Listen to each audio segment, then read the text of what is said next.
It's time for more Manifesting Original Rich Bitch Experiences. Each week, we're talking travel, wellness, and millennial musings with a level of refinement. What level? It fucking depends. I'm your host, Ava Bilkey. Welcome back to another episode of the More Pod. We are busy. I'm busy. You're busy. We're busy bitches. We're busy working, hustling, girl bossing too close to the sun, jet setting across the country, living our best lives, really thriving. And with summer on the horizon for those of us in the Northern Hemisphere, we're about to be even busier.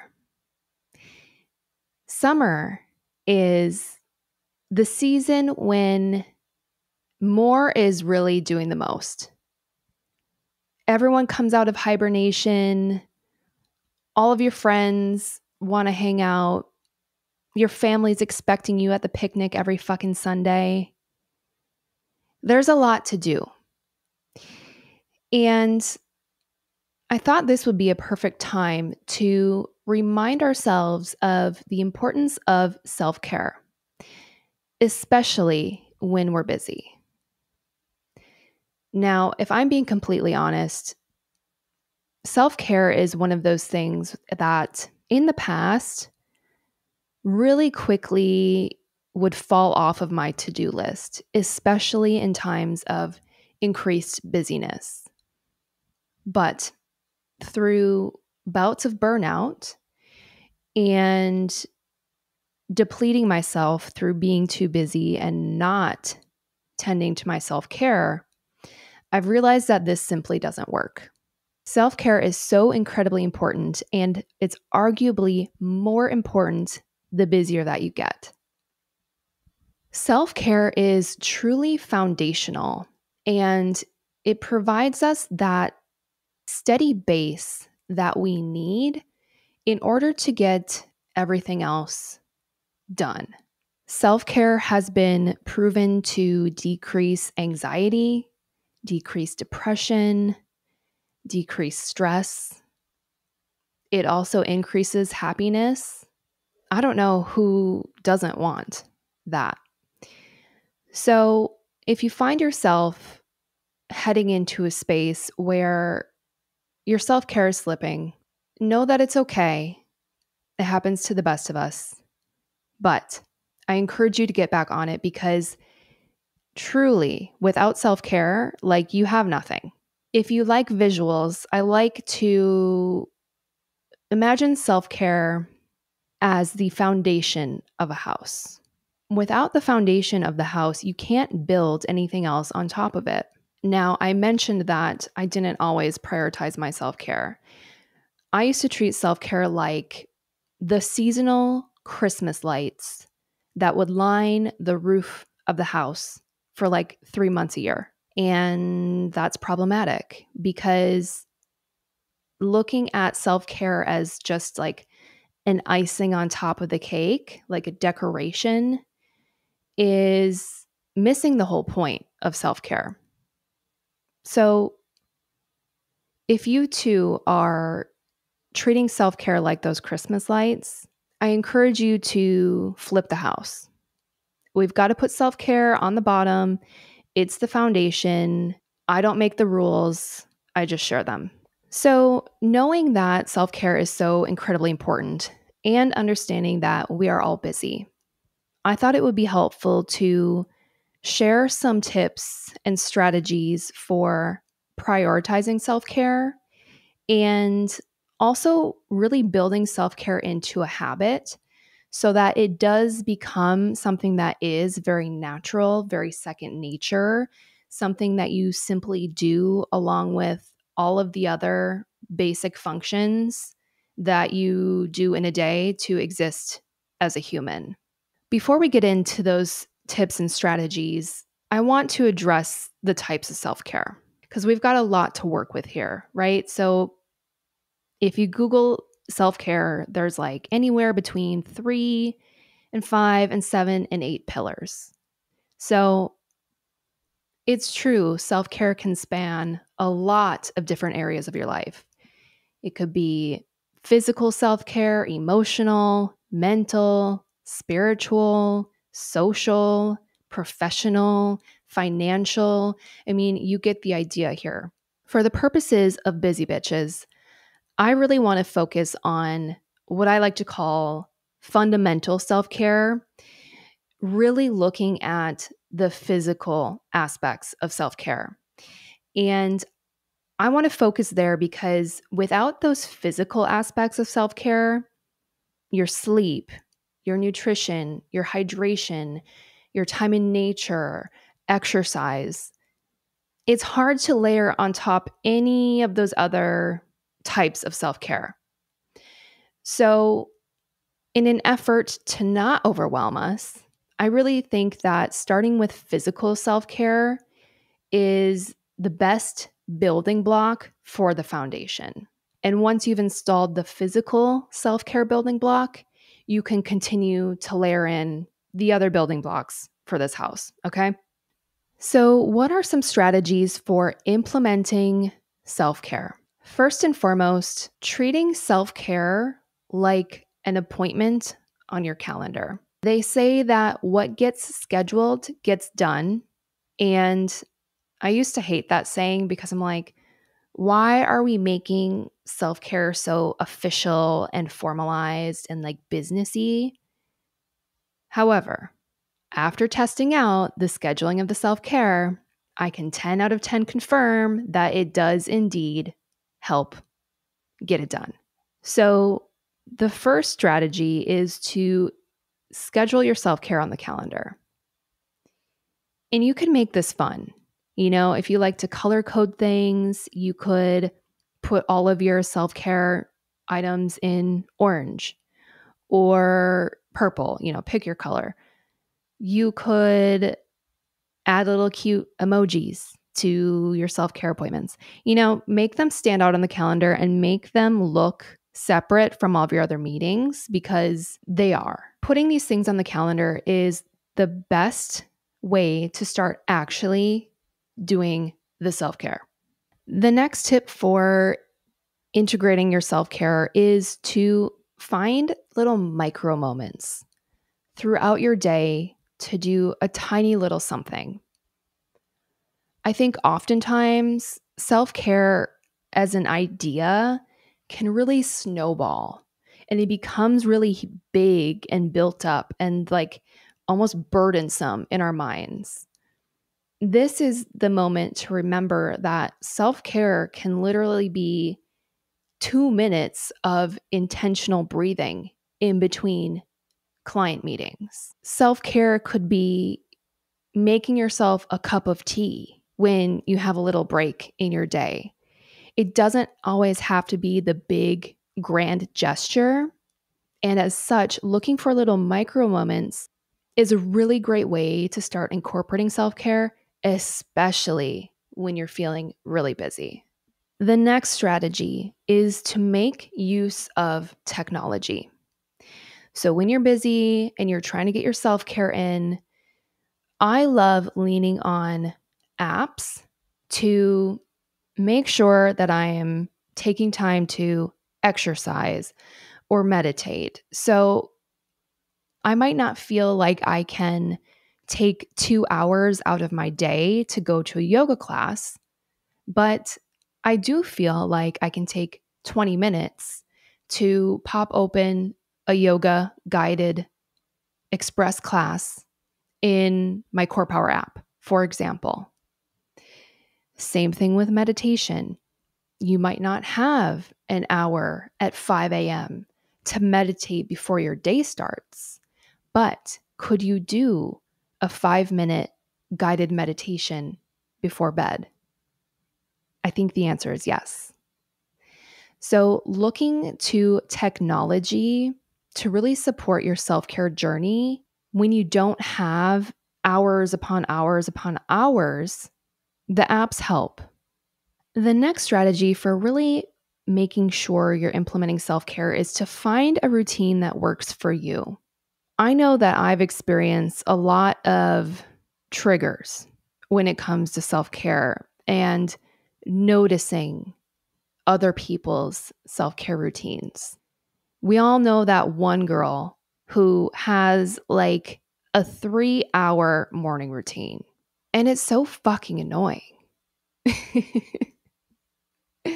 Okay, Stephanie, go do your fucking 3-hour routine. Like I'm hardly getting out of bed some mornings. Like I've been there. I've felt that. So finding a routine that works for you, and sorry, I don't know. Stephanie is just, I don't know. I was thinking Full House. I don't know. No offense to the Stephanies. I love you all. Finding a routine that works for you is really the key here.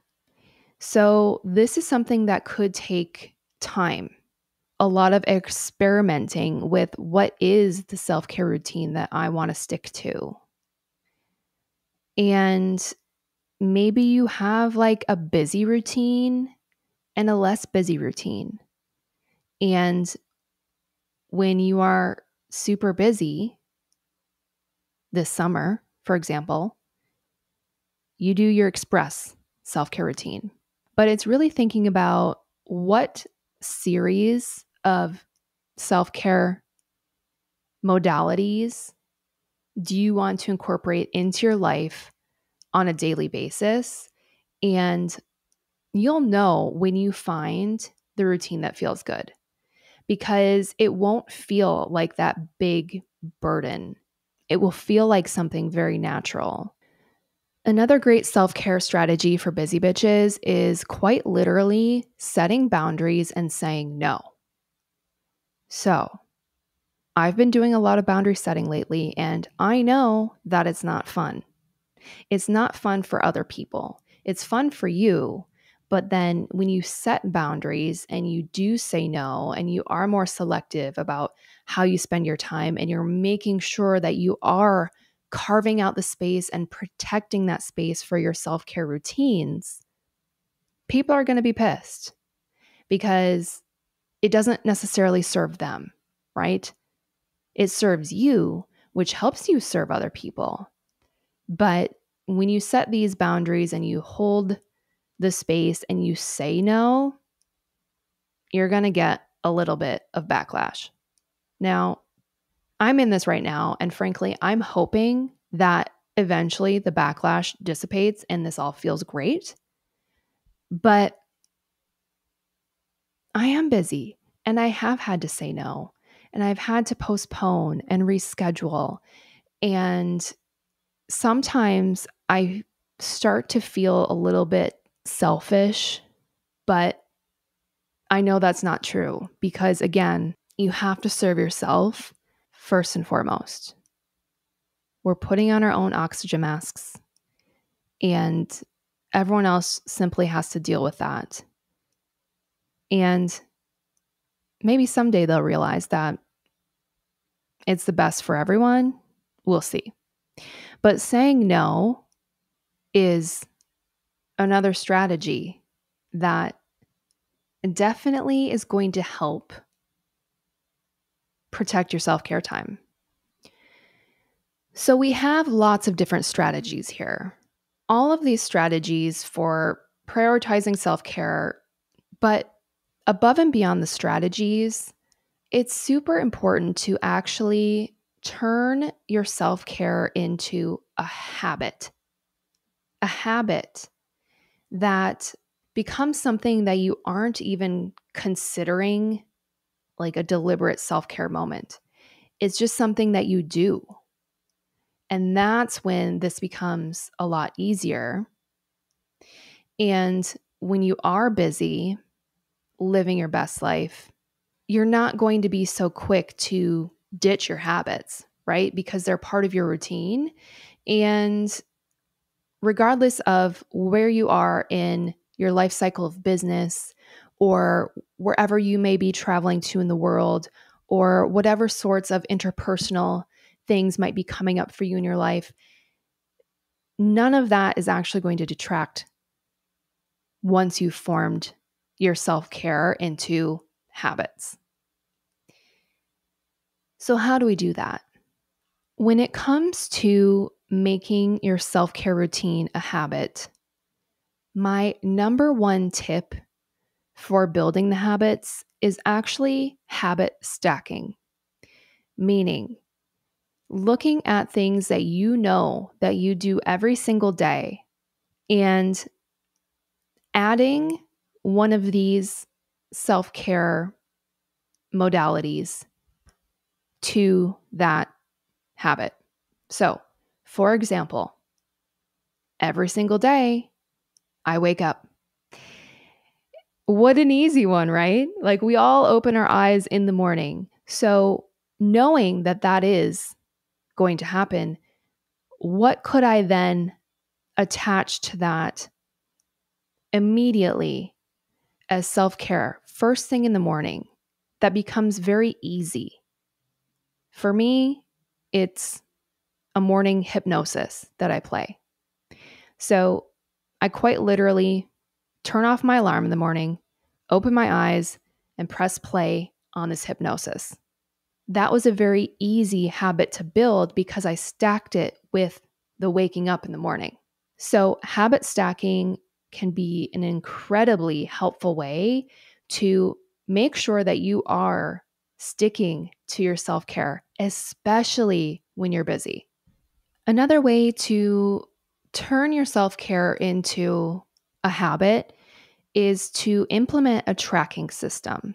Whether you like old school post-it note and a pen, or you want to do some sort of a tracking system on an app, tracking your goals for daily self-care can be a great way to really build this into a habit.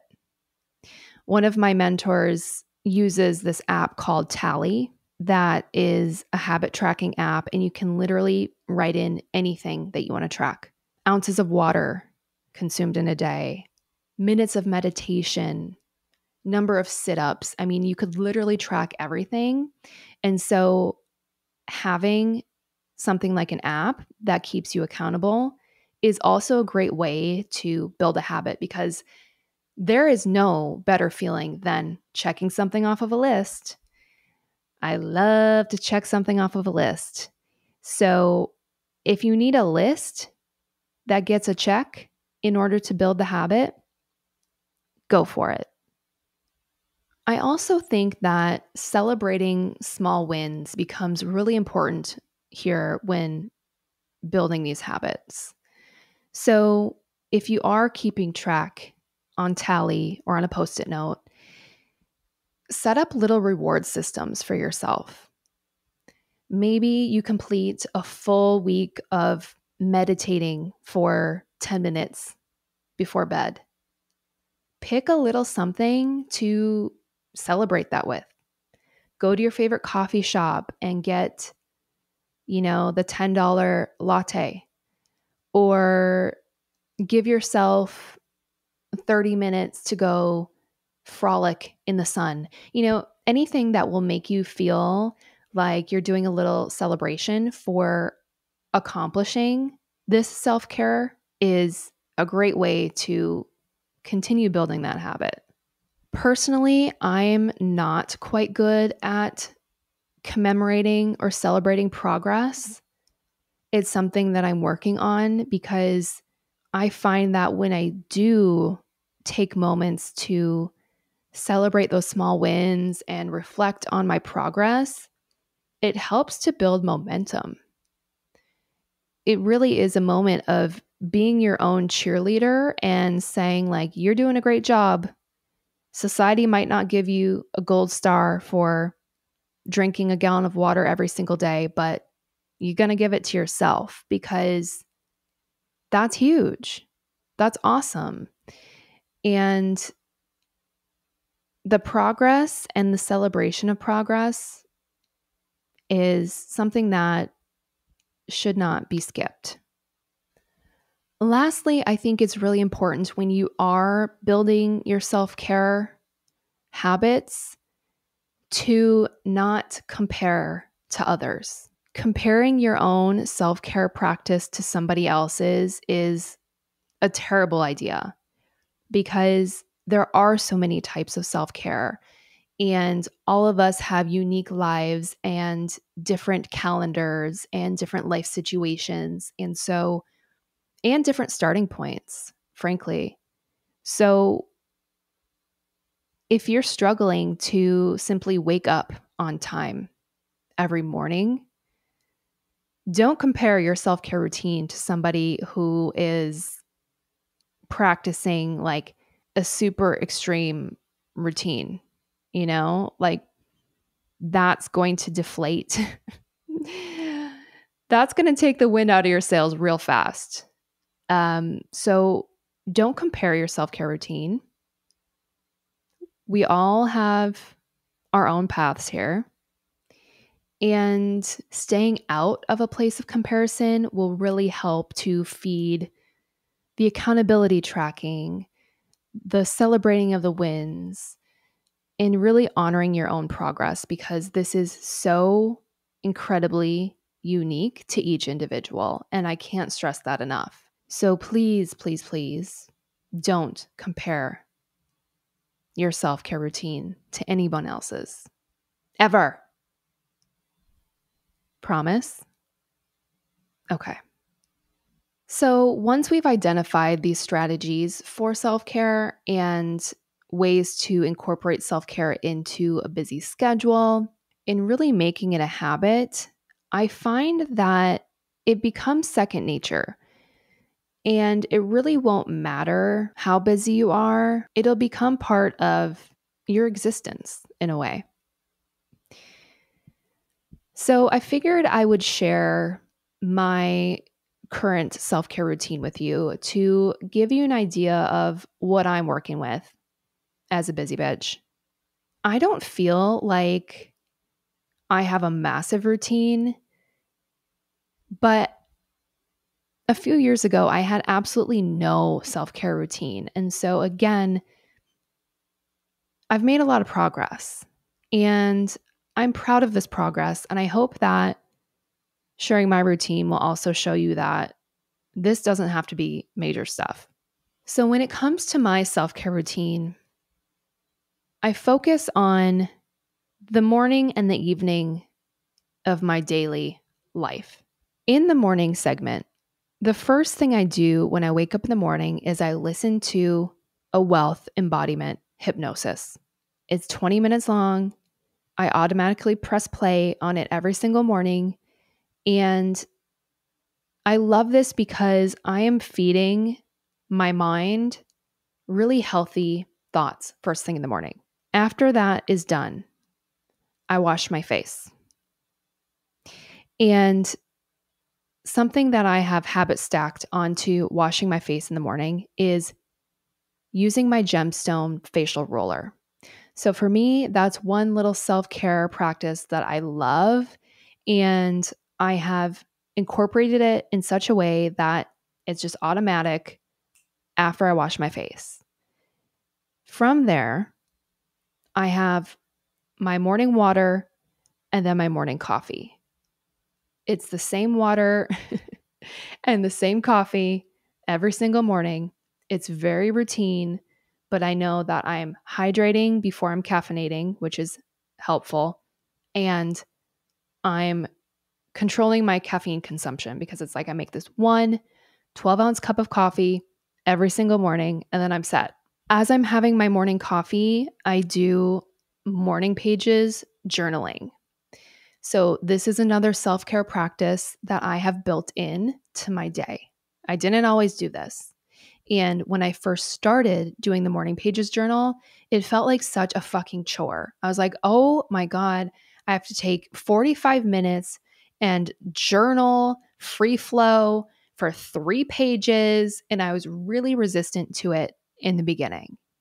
However, as I continued to do it every single morning, it became a very natural part of my routine. And now, if for some reason I don't have time to do my morning pages journal, I actually miss it.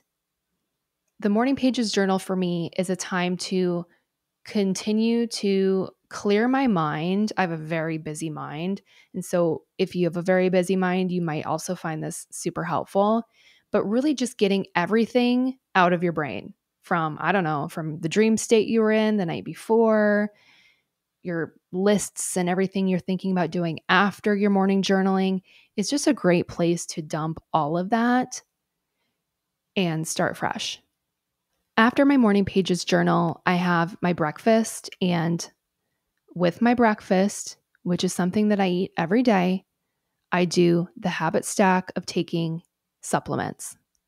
So I take my AM supplements, my vitamins, probiotics, and that is the end of my morning routine.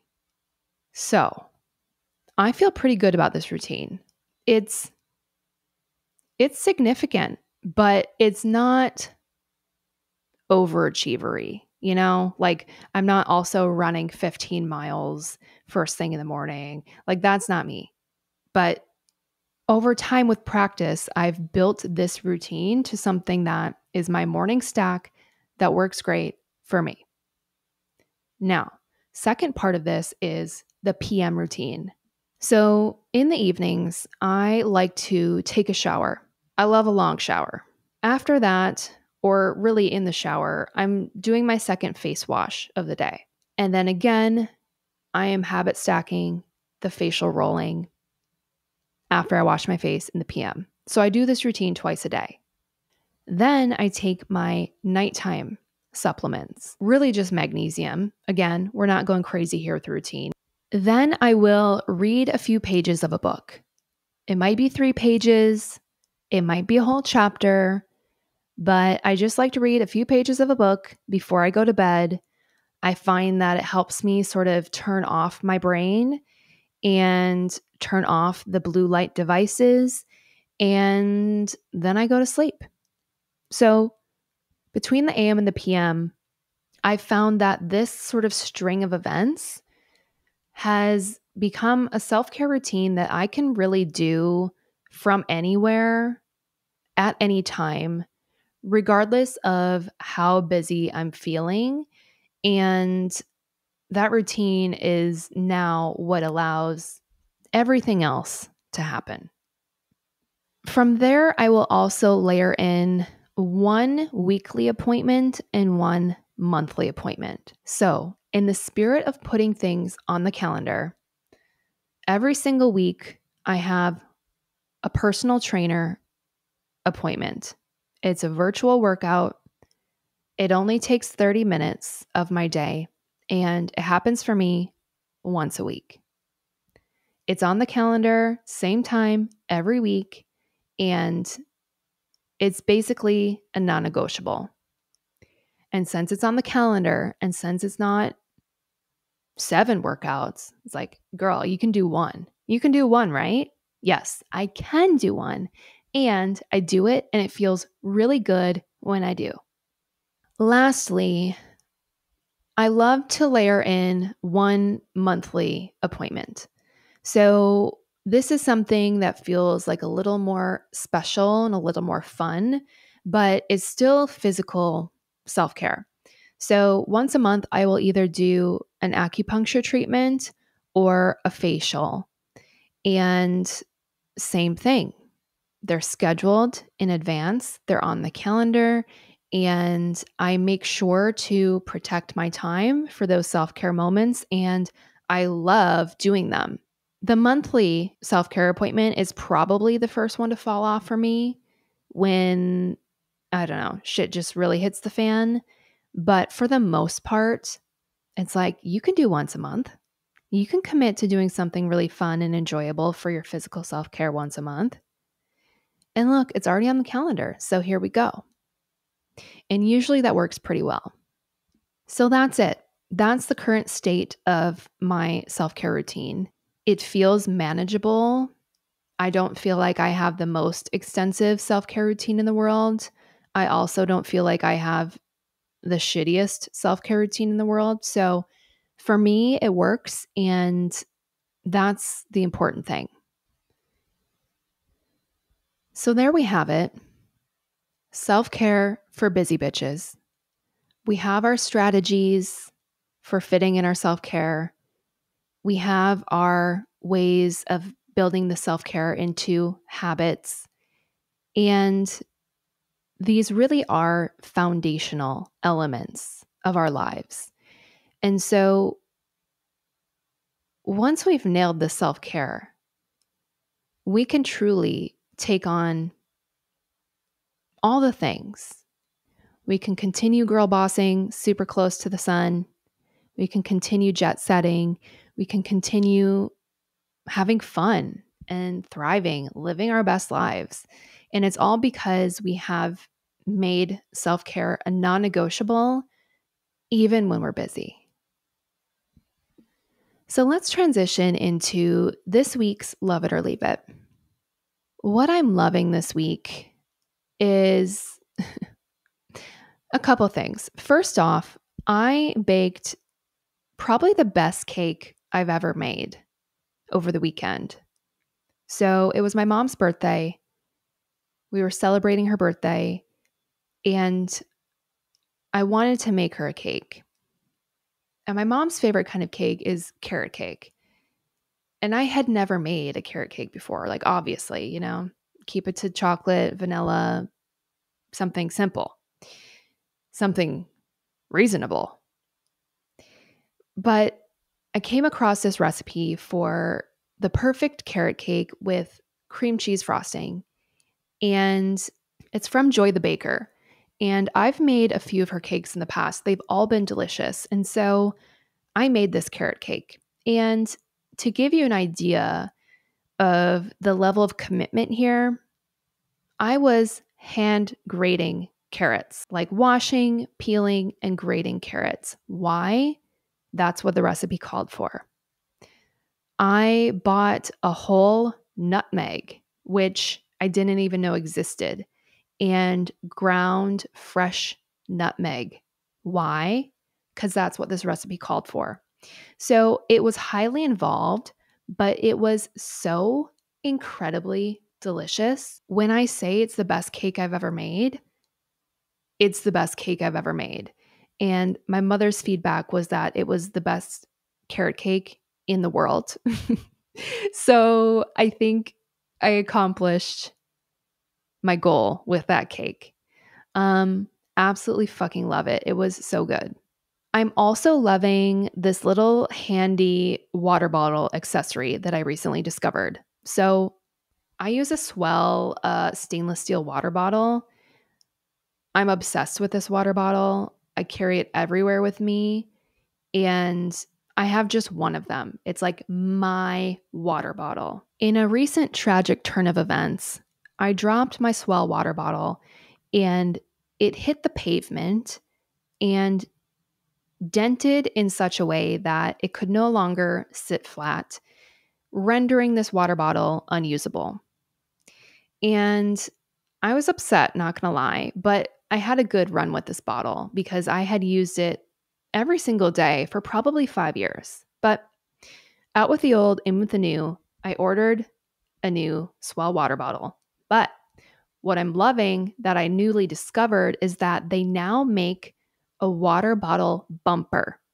It's this little like silicone base camp. Base camp? Cap. It's basically a silicone cap that goes on the bottom of your water bottle. It's a bumper. So if I drop this new water bottle, the bottom won't dent. And it's absolutely genius. So if you use a Swell water bottle and you don't yet have the bottle bumper, get yourself one on Amazon.com like yesterday, because I am convinced now with this bottle bumper, I won't need another water bottle for at least 10 years. But it's genius and it's so simple and it's easy and I'm loving it. Love. What I'm not loving this week though is I had a food experience where I feel like the restaurant really overstepped. What happened was I was ordering my favorite chicken sandwich. It's a fried chicken sandwich. And while I mostly follow a gluten-free diet, I'm not celiac. I'm not allergic. So on occasion, I will splurge on a bit of gluten. But when I order this fried chicken sandwich, which the breading has gluten in it, I will order the gluten-free bun because in my mind, it's like, well, I'm going to eat a little gluten here, but I'm going to subtract a little gluten there. And somehow it all just sort of balances out. This time, they took the liberty of making the entire sandwich gluten-free, which meant that the chicken was grilled. I did not order a grilled chicken sandwich. And frankly, I was a little pissed about that because you're making a big assumption. I feel like this is the equivalent of somebody ordering fries, but the restaurant being like, actually, honey, you're going to want the salad. You know what I mean? It's like, what do you mean? No, I don't want the salad. I want the fries. So I'm not loving this broad assumption about my partly gluten-free order on my very favorite chicken sandwich. It was kind of tragic. I mean, it was still good. Don't get me wrong, but I just feel like that was an overstep. Anyways, there you have it. I hope you found something helpful in today's episode. I would also love to hear your strategies for self-care. What works really well for you? What's your routine look like? Let me know. Thank you so much for listening to the podcast. I love spending time with you every week. If you enjoyed the episode, please leave a 5-star rating, drop a review. If you have something specific you'd like to share, I really appreciate it. And send me a DM. Let me know what you're up to with self-care. DM at the More Pod, and I'll talk to you next week. Bye.